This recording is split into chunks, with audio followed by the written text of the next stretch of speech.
Hello, everyone. I'm Jennifer Williams, and welcome to our special edition of Facebook Live, Fighting Breast Cancer Together. We are so honored to have with us two great guests, Dr. Jennifer Wagmiller, a medical oncologist here at Cooperman Barnabas Medical Center, and Maureen, a strong and fabulous breast cancer survivor and one of Dr. Wagmiller's patients.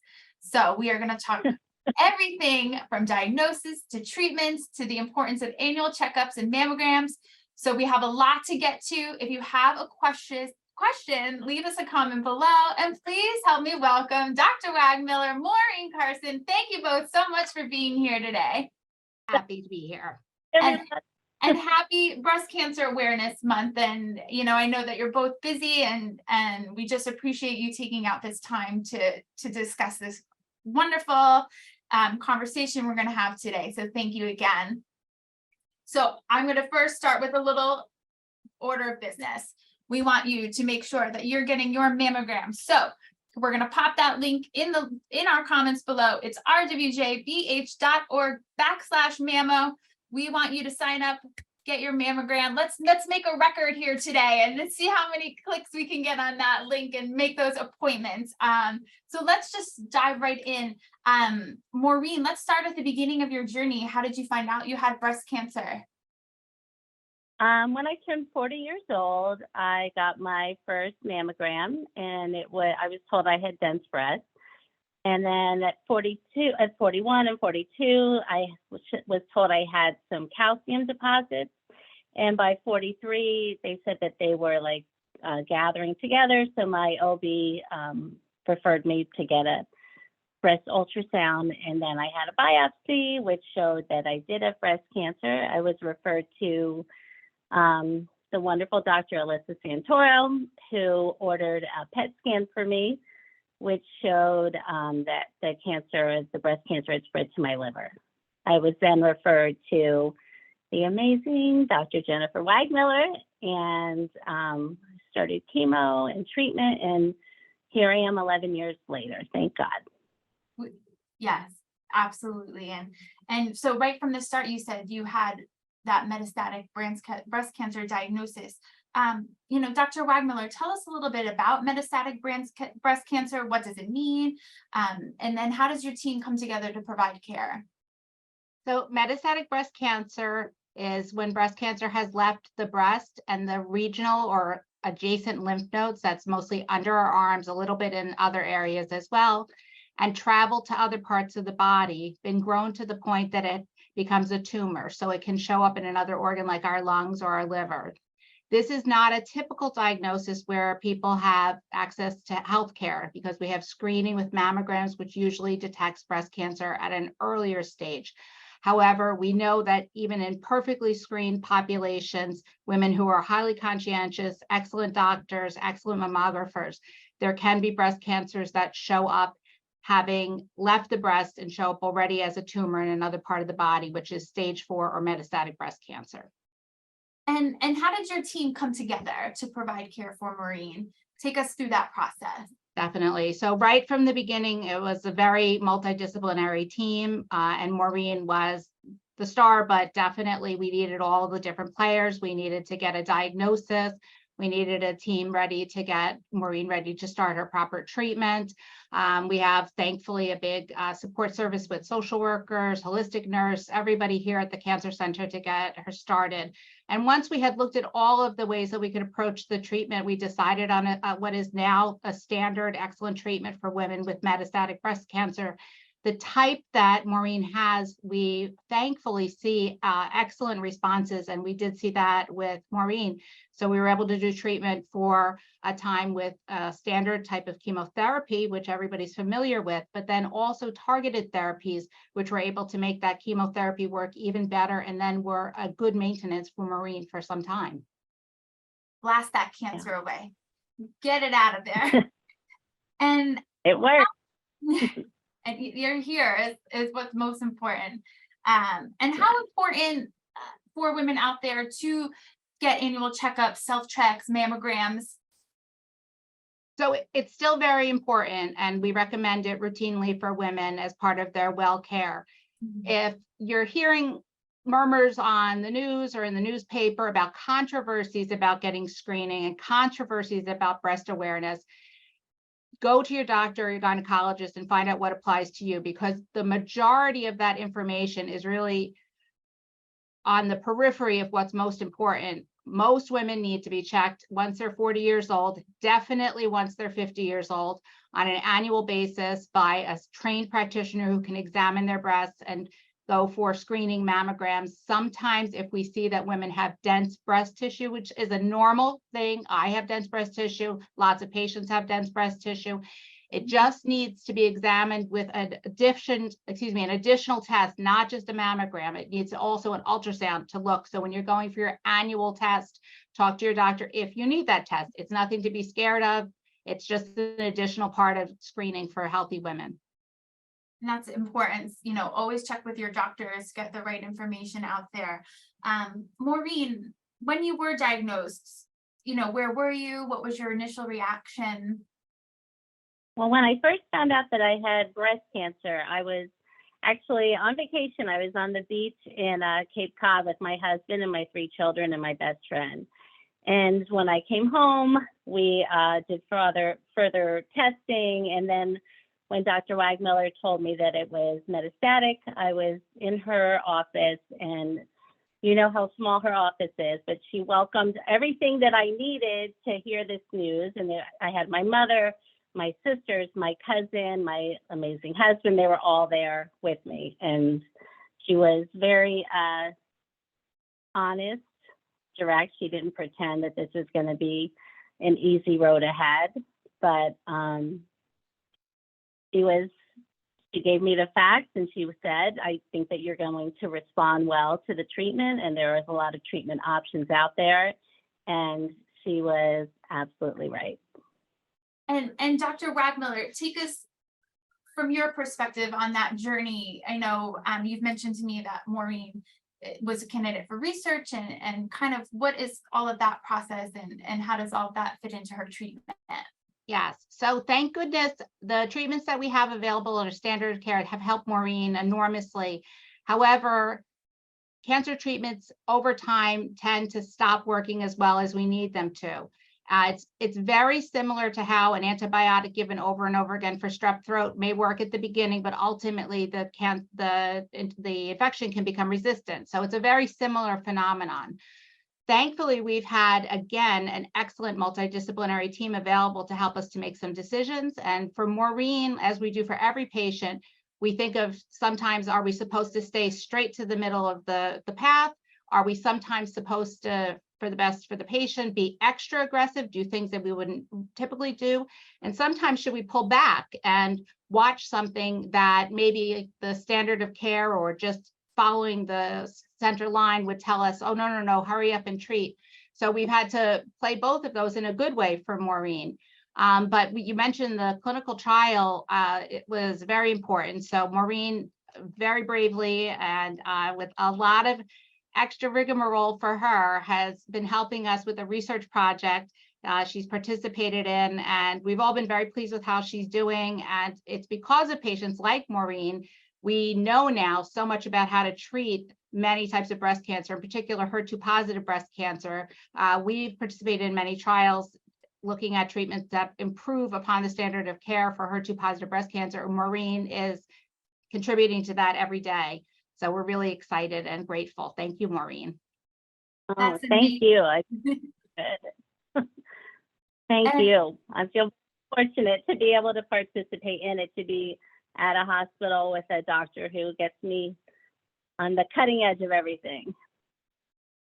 That's awesome. And you know, Maureen, I've gotten to learn a lot about your story as we've gotten prepared for our Breast Cancer Awareness Month. And Dr. Wagmiller, we worked with you a lot closely too, and featuring women in our mall. Go visit our display in the Short Hills Mall about women who've been on this journey. They're 15-year survivors, 11-year survivors, whatever it might be. Maureen, how important for you, and I know in talking to you, that journey, those milestones, having the support of your family, getting to see certain things, how did that kind of fuel you to kick cancer's you know what during this time? Well, when I was first diagnosed, I'm a mother of three, and my kids were 9, 12, and 14. So my daughter was just starting high school. My son was in middle school. My youngest son was in elementary school. So they were my motivation. You know, as a mother, you just want to be there for your kids. When they're little, when they're babies, you do everything you can to protect them, to make sure that they have the best food, and a diagnosis like this, there's nothing you can do to protect them.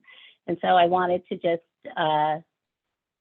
be there for them, and they've been there for me, and so they've been the reason I want to keep going. And I'm so grateful that I've seen all my children graduate high school.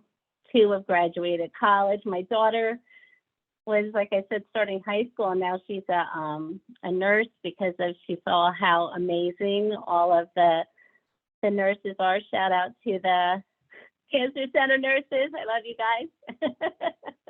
They're the best. And my daughter just got engaged. We went on Saturday. We went dress shopping. We went to Kleinfeld's in New York. She said yes to the dress. I was going to ask, did you say yes? Feel so happy that I am here, and not only just here, but I feel great, and it doesn't. I every morning I wake up with gratitude, like for another day, for feeling good, and I couldn't have done it obviously without the amazing doctors and nurses and everybody at St. Barnabas, but also my mother, my brothers and sisters, my nieces and nephews. I have such a large, loving family, and a great friend groups and a community, and all of those things, really, all that support and love, making me know that I wasn't alone, and it made all the difference. Yeah, and I love the word gratitude. It's something that we are we try to promote and preach around here, and live in our everyday lives. And I like when I get to talk to you, because you make me feel, I feel that from you, and you smile, and I can tell that you're just grateful for every single day. And thank you for sharing that part with, I've only met you once before in person and today, but I really do. I can only imagine what that feels like to other people in your life. So, it's amazing. And I thank you for that. To kind of dive back in, Dr. Wagmiller, just talking about risk factors, what are some things women should be aware of? So there are a number of risk factors that we know exist for breast cancer. Some of them are modifiable for us. Some of them are not modifiable for us, or to modify them would have required thinking about reproductive choices when we were very, very young. But the things that we can do to improve our chances for avoiding breast cancer or doing well when we do have a diagnosis are almost completely the same things that we're all supposed to be doing, men or women, young or old, to keep ourselves healthy in general. If there is, for example, a breast cancer diet, it's the same one we're supposed to do to keep our hearts healthy. So the Mediterranean diet is an excellent example of that. Moderation or avoiding alcohol, avoiding smoking, regular exercise, and taking care of ourselves in general. So all of those things contribute to better outcomes, and in some patients, hopefully avoiding a breast cancer diagnosis. And patients who are at very high risk, we even have medications that we can give to reduce the risk of breast cancer. And so some of my patients use those as well. And tell us a little bit about, we're using that word multidisciplinary, it's a hard mouthful for me to say right now, multidisciplinary approach we provide, and how that care will be expanded further upon opening of our new cancer center. Well, so we definitely at St. Barnabas pride ourselves on our multidisciplinary care. We work very collaboratively in breast cancer care. Particularly, we have a weekly meeting where members of the medical oncology, which is the medications, chemotherapy team, the radiation doctors, the surgical doctors, the diagnostic radiologists, where we meet and review cases to make sure that we have the best plans. Again, going back to what we talked about in Maureen's case, sometimes everything is very, very straightforward, and you hope that a patient treated anywhere would get the same good care no matter where. But there are times when the best treatment is not the one that the lights are flashing and telling you to try. You're thinking really hard. You're thinking about going outside the box, and that time to have multidisciplinary care available is critical. You can make decisions about surgeries that would have been unwarranted if you didn't have all that support. You can make decisions to watch closely when you know that your monitoring can be excellent. So we're very fortunate for our patients and for us, because it feels great as a doctor to be able to have that confidence in the team. And having everybody together when we have the cancer center building, it'll be really nice. And okay, my next question is for both of you. Maureen, we'll start with you. So what advice do you have for those who have been diagnosed? My advice for those that have been diagnosed is to stay focused, listen to your doctors, take care of yourself. I relied on my faith a great deal, and accept help from other people, because at first I was resistant to getting any help from my friends or other people. But I couldn't have done it without them. So just to do that. And for people, I also want to say for people that, for other women that, like I have right now, through my diagnosis, my friends have been really more conscientious about going for mammograms and getting checked. And so I have, like this morning, I have a friend that had a lumpectomy. I have another friend who is being treated by Dr. Wagmiller, both early stages, thank God. Another friend that's in chemotherapy. Like breast cancer, it's out there, and it's so important to get diagnosed early and get the best care that you can. And Dr. Wagmiller, I'll turn that to you. What advice do you have? In general, for getting advice on screening, definitely talk to your doctor. Don't let all of the blurring in the media distract you from what's really important. Stick with your mammogram, stick with your annual checkups.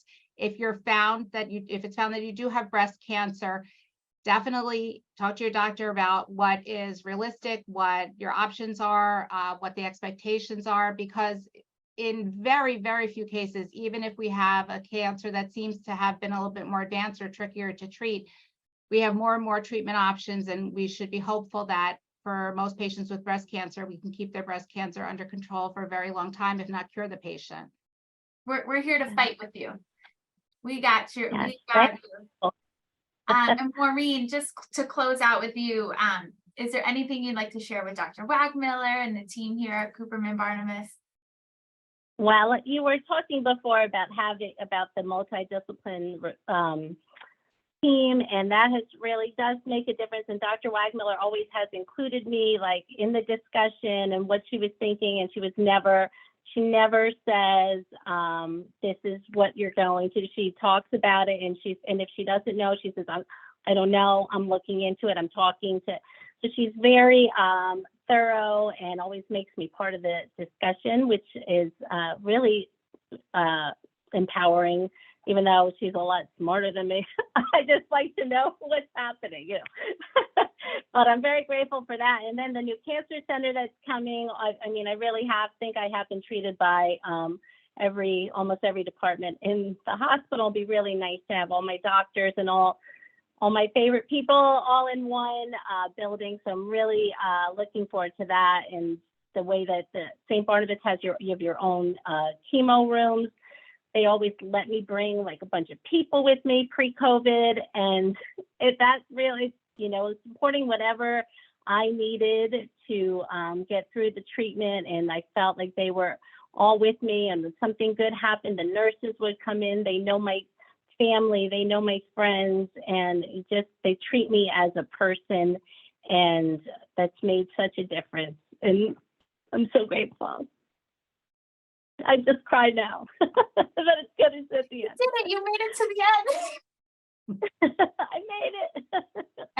and to you both, thank you. I'm very lucky that I get to sit down and do this as part of my job and share your stories and let people hear your voices. So thank you for allowing us to do this today. And a few housekeeping things. So make sure you visit, we mentioned before, our display at the Short Hills Mall. You can see Maureen and her beautiful daughter on one of our displays, and our doctors.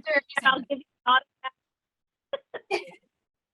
and our doctors and our services that we offer and all of that great stuff. And be sure to keep following us on social media all month long. We'll keep sharing stories from our survivors and you can read about them on our website. And don't forget to schedule that appointment for your mammogram. So at the Breast Center, we offer walk-in Wednesdays. We have same-day results. We have appointments on Saturdays and Sundays. So follow that URL, rwjbh.org/mammo. And as always, thank you for tuning in and thank you again so much for being here. It truly means a lot to us. So thank you for taking the time out. Thanks for having me. Thank you. Happy Breast Cancer Thank you. Awareness Month, everybody. Bye, Take everybody. care. Thank you.